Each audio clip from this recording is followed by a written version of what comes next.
What's up, tribe? How you guys doing? Go ahead and hit that subscribe button. And I hope you like this video. This is going to be your review for Power Book 2, Season 2, Episode 4. Y'all, this is going to be a long season. So, we started this episode off. We got Monet tricking Carrie, meeting her at the park, thinking it was Zeke, when she really just got her there so she could threaten her, find out what she knew, find out what she told the police, and basically she was like, listen, I told you to leave my nephew alone. You're going to do whatever you got to do to find out who the hell killed who really killed Jabari, and get the attention off my nephew.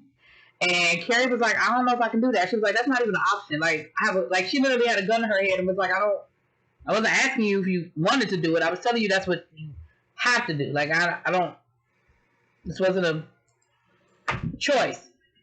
So then we have Davis and Sachs down at the office picking out their brand new cars, and Tariq comes through there. He wants to know what the problem is and why they can't get the police up off of Zeke's back. He's got an alibi.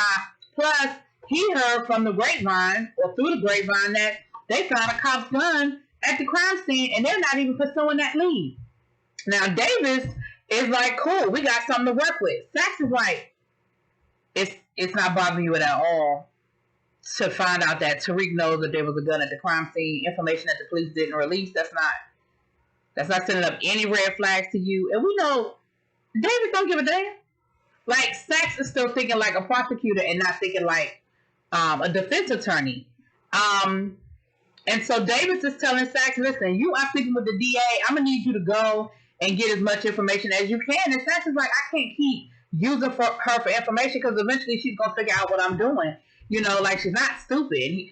Davis was like, okay, but get as much as you can before that. Like, okay, in the meantime and in between time, get what you can get. Like, chop, make it happen. So down to the college, we have Carrie, we have Stern, we have the damn police detective that's shining on him, this whole thing up on Carrie, and we got Tate meeting with the new dean, because that old lady, the old dean got fired, honey, because, murder, mayhem, and drugs is not a good look at a institute of higher learning on the level of this school is supposed to be, child. And so they are trying to figure out what's going on with this murder, who did what, was Zeke involved, and what the police actually have. And so Stern was like, listen, I need to know exactly what you have. Like, what makes you think that anybody that goes to this school is responsible for this murder? We're not here for all of that. And the police detective was like, well, with all due respect, I don't answer to you. Stern was like, everybody answers to me. And until you can show me that you have a reason, probable cause for whatever reason to be harassing people on campus, I'm going to need you to back up off me. Now, Tate had been, he's got the information that Carrie is sleeping with Zeke and was sleeping with Jabari.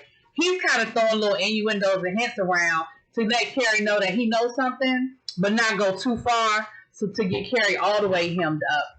And basically, Stern basically told the police detective, listen, I'm going to need you to get some concrete evidence, so I'm going to need you to move on. So they decided they're going to do, that they're going to focus on the drug aspect. Like, because Carrie lets them know that, there was a whole gang situation with the guy that got killed at the pool, and there was some drugs involved in it. And maybe that's the angle. Maybe that's, Jabari got caught up in that. Maybe Jabari knows something about that. So Stern agrees to let them, do some drug sweeps of the school, but if they can't find anything, they gotta move on. So after the meeting is over, Carrie and Tate meet up, and Tate lets Carrie know, listen, I know you were sleeping with Zeke, and I know it ain't a good look, but, at the end of the day, we got to figure this out. And Carrie threw it right back at Tate, and Carrie was like, listen, at the end of the day, elections, this type of stuff runs elections. So if, we can resolve the issue and you can, clear the name of a promising, black athlete, that's the kind of stuff you can run on. And so, of course, Tate was like, touche, Now, Monet decides that she's going to go ahead and let Davis represent them. And Davis, meets with Monet down to the bar, and he tells her it's going to be $1 million. Now, I think that's absolutely ridiculous of a retainer. And Monet, you were stupid as hell for agreeing, like, without any type of negotiation, because, I mean, granted, I ain't never had to, but $1 million for a retainer? That's crazy. She goes into the safe and the money is gone. So she immediately thinks that it was the contractor that they had fixing up the bar if they got shot up. And of course the contractor was like, I don't have your money. I don't know who stole your money, but I'll get your money. And she was like, well, how you going to get my money if you say you don't know who stole it? He was like, listen, I don't have your money. But I mean, I'll do what I got to do to get the money. Well, come to find out, he ain't had the money. He gave her the wrong answer. She done killed him. Now, dead men don't pay no bills, Monet. I know you learned that lesson a long time ago, but okay. She comes into the house, and of course, she's pissed off. She done called a family meeting, and she's trying to tell them, listen, the money in the safe is gone, and we need to, what's up? Like, we need to figure it out. Man, I got a couple of questions with this. My first question is, that's all the money y'all got? Y'all been dealing, and I understand, later on in the episode, Lorenzo alluded to the fact that his defense wiped him out financially as far as him having a lot of liquid cash. But that's all the money y'all got? Was the money in the safe at the bar? You don't have no cash at home? You don't have no money hidden away? You ain't sent no money overseas? You ain't done nothing? Then come to find out Diana was the one that stole the money out the safe to take to Davis last week to try to clear her daddy. Diana, you didn't think nobody was coming to look for that money? You just thought it was free money just sitting around and nobody was going to notice was gone? Like, what was your plan, Diana? Like, it wasn't like you said, I'm going to take this money and gamble it and flip it and I'll be able to replace it. You legit was paying for a lawyer and you have no job, no income, and nowhere replacing that money. At some point, Monet was going to come looking for that money and somebody was going to get in trouble and somebody was going to get blamed for the money coming up missing. I'm not understanding what the plan was, Diana. You're not dumb. That dumb. Anyway, so now Monet got everybody out there doing whatever they can to try to get as much money as they can to get this retainer to Davis, because she told him that she would get it to him within 24 hours or 48 hours or whatever. It is stupid. It is ridiculous. Moving on. Back up to the school, Tariq and old girl Lauren, I guess a whole couple, they holding hands in class and everything, and, defending each other's argument, because, again, we having one of these conversations about ends justifying the means and feeling guilty about doing things and being willing to make bad decisions for the right outcome. I feel like we're having the same conversation every week, and it's always somehow or another connected to Tariq's decisions and morals, whatever. So we get down to the police station, and surprise, surprise, guess what investigator gets put on the case? Tate's brother. Now, Tate says that he didn't have nothing to do with it, but it's real coincidental, whatever. Now, of course, the detective doesn't want to hear anybody else's input or point of view because he's decided that Carrie did it and Zeke did it, and he really doesn't want to hear anything else about it. So Tate's brother is like, well, listen, don't we have this police detective's gun? Don't we have, other information? Later on, they find evidence that Zeke was at the bodega near Carrie's house, which made it impossible for him to be able to even pull the trigger. But of course, the detective says, well, then he must have contracted somebody to do it for him. I still think he's responsible. I still think he did it. And, Tate is like, listen, this is really close-minded of you for you not to even explore any other possibilities or any other reasons why this could be happening.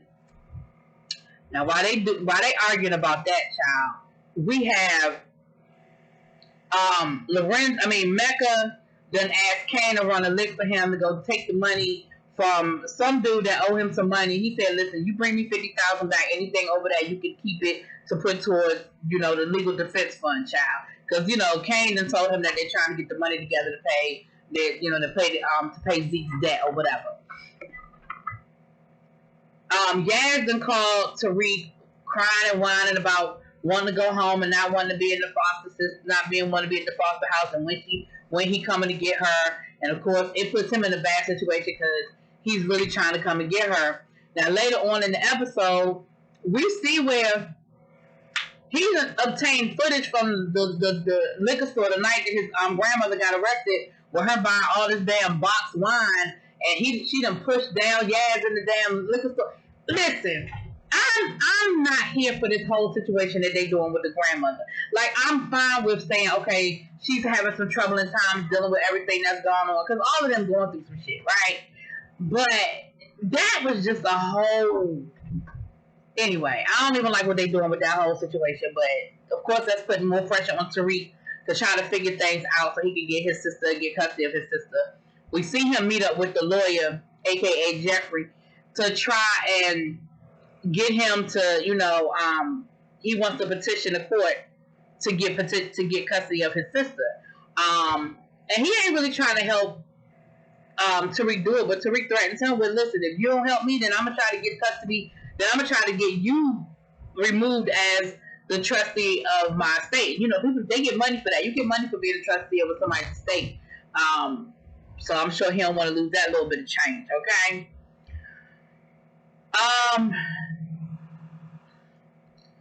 Child, we see Sax talking to his girlfriend, and he was able to get information and confirm the information about the gun that Tariq had told him, child. Then we have Kane picking up the roommate to take him to go run that lick because remember what Mecca told him last week about infiltrating and trying to get close to Tariq's right-hand man, and that's how they're going to be able to get to Tariq. Now they do run a drug, bust on campus, and they done found drugs in Lauren's room. Remember last week, her roommate had slid some drugs in her, well, not her roommate, because she got a room to herself, but light-skinned Keisha child just slid the drugs in her room. So they got her hemmed up, and of course she's like, I don't know nothing. And Carrie convinces Tate to let her talk to Lauren, and she convinces Lauren to turn to basically be a snitch, and they give her this watch that's a wire inside that she's supposed to wear to try to get some information. Now, later on in the episode, she forgets all about it, child. Later on in the episode, her and Tariq talking, and Tariq was like, oh, you got a new rollie? Oh, that's nice. And she ended up taking it off and putting it up, which I thought was real obvious. After somebody brings up to you that you got some new, a nice piece of jewelry, you put it up and hide it. I thought that was real interesting. Anyway, Kane takes, white boy roommate down to the hood to go run this lick. And of course, he's in this brand new Benz, white boy in this neighborhood, up to no good, and they immediately figure out that something ain't right, and they up to no good. But not before Kane is able to get away with the money he went there to get, and they just shot up the boy's car. Now I don't know where he gonna go get the car fixed because he got bullet holes all down the side of his brand new Benz. But whatever. Monet goes to visit Lorenzo and asks Lorenzo for the money. For Zeke. Lorenzo was like, nope, hell no, that ain't happening. My word is final, and that is that. She wants to mortgage the house. And he was like, hell no, we ain't mortgaging the house. He was like, listen, our bank accounts took a hit with with defending me. But my thing is, he been locked up for a couple of years. Y'all ain't recovered yet? Like, y'all must be the worst drug dealers on the face of the earth if y'all ain't recovered y'all money yet in 3, 4, 10 years that this man been locked up. Like, I don't understand it. And that is when I knew. Now, ladies and gentlemen, if you go back to my reviews from last season, I said this last season that I thought Monet was Zeke's mama. And this is when I was confirmed that Monet is Zeke's mama. Because Monet is trying way too hard, and I don't see her going to nobody in her family to get this help. We ain't never met Zeke's mama. I mean, I know he said that his mama was a crackhead. I get that. But we ain't never seen no extended family other than that very first episode when they were having the house party down to the park. We met everybody. But that is when I knew that Zeke was really Monet's son. And Lorenzo ain't daddy. And I feel like Lorenzo knows because Monet was like, if it was one of the kids, you wouldn't have no problem. And he was like, yeah, but he not my kid. So I feel like he know what the deal is. But anyway, so Monet, of course, is pissed off because she can't mortgage the house to help out Zeke. Now, she got Drew babysitting Zeke while the rest of them are out trying to get $1 million. Like that ain't shit, right? And Drew convinces the basketball team to forfeit a game and start a GoFundMe to try to help Zeke out. So then Drew goes down to campus and he has makeup sex with his boyfriend, who helped him put the whole, GoFundMe together and everything. But in the midst of the afterglow of the sex that they had, he confesses to Drew that he might have said something about, what happened that night when they came out the club and, Zeke almost got shot in the leg that night. Remember that had happened? And so, of course, now Drew was pissed off. He was like, listen, I'm going to need you to not talk about my family or my family's business, okay? I'm going to need you to not do that. Now, Diana done went and hooked up with old girl, Tariq's ex-business partner / booty call. That's, I guess she's supposed to be at Princeton, Yale, one of the schools, no, not Yale, Princeton. And they about to go to the mall, shop up the mall, and her booster is gonna get them the money to hopefully help Diana out of this situation, because Diana just stole all that damn money. So she gonna run up her credit card and then they gonna boost the clothes, child, whatever. And she tells Diana to stay away from Tariq because Tariq ain't shit. And Diana's like, I ain't tripping over Tariq like that. And she was like, well, make sure you don't, because Tariq ain't shit. And I feel like she said Tariq ain't shit about 3 or 4 times. But okay. So then Drew comes back home after getting into a fight with his boyfriend, and he sees that a reporter is outside trying to talk to Zeke. And the reporter messed around and brought up Lorenzo and started talking about, well, we know that, your uncle is in jail for manslaughter, so, does the apple fall far from the tree? And let me tell you something. Drew been waiting for the opportunity to whoop somebody's ass, and it just happened to be that reporter's day that time, because Drew whooped his ass, okay? They coming together, and guess what? They don't have enough money. Surprise, surprise. But now they need David to represent Drew to try to clear up the situation with the reporter. And what they agreed to is that they won't press charges against Drew for whooping his ass if Zeke agrees to sit down to an interview with Jemele Hill. So they bring in Tariq to prep Zeke and get him ready for his interview with Jemele Hill. Child, y'all know what happened. He got in there and he was going through the interview. He was doing good at first, but then she started tripping him up on the police gun. Zeke lied and said he never heard of a Ramirez. And Jemele was like, well, our sources tell us that while you were in custody, you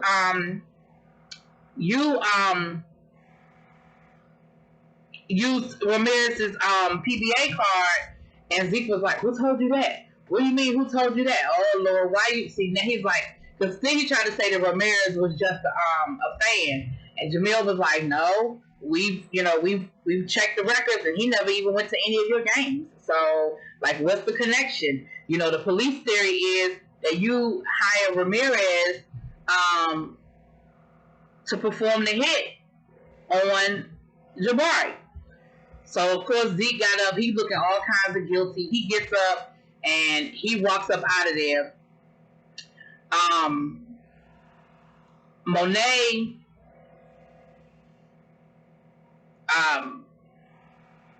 of course, Monet goes and runs up on Kane, and Monet is blaming Kane for the situation because, of course, ain't nobody tell Kane to go kill Ramirez to begin with.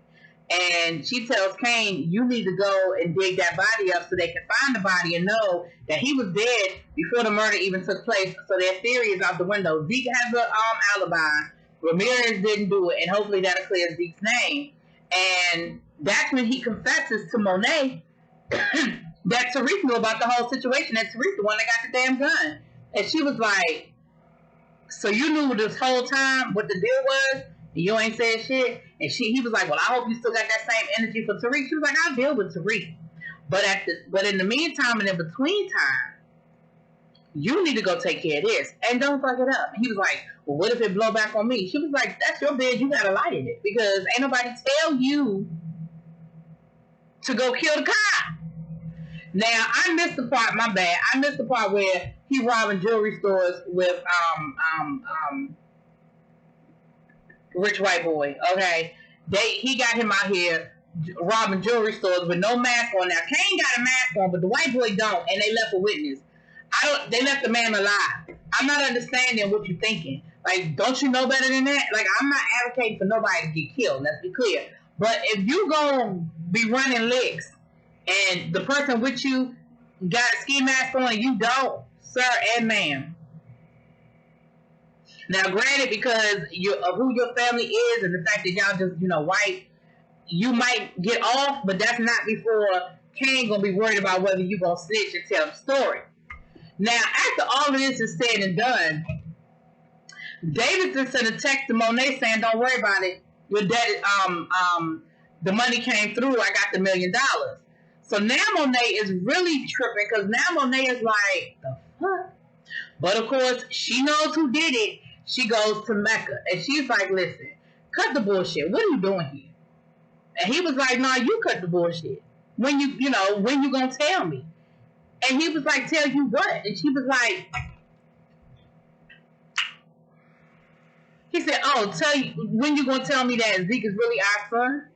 Like that's you mean that?" "Yeah, I paid Davis because I had to do what was in the best interest of protecting my son." And I was like, "So not only is Zeke your son, but you knew Zeke was your son. Like you knew this." Tariq grandmama is mad at him because she didn't got the papers to tell her that Tariq is trying to get her replaced as the trustee over the situation. Drew goes to try to make up with the boyfriend again, and tells him, "Listen, just don't come to me about my family business no more. Don't start none, won't be none, child." Monet got this badass Louis Vuitton coat. Ooh, that coat bad as hell. Ooh, that coat is bad as hell. Anyway, I'm sorry I had to take a sidebar because that was a badass coat. But they end up digging up Ramirez's body, and the police find it, and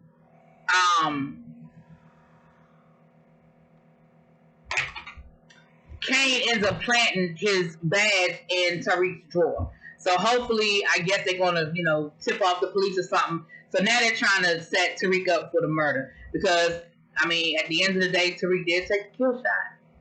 I'm just saying. So anyway, Tate's brother has started reading Jabari's novel, and he said, "Listen, I think we need to start paying a little bit more close attention to Tariq." But that's when they got the call about the body being dug up, so it wasn't really a whole lot that went down with that. And that was pretty much this episode. Listen, y'all let me know what y'all think. Drop it in the comments, please.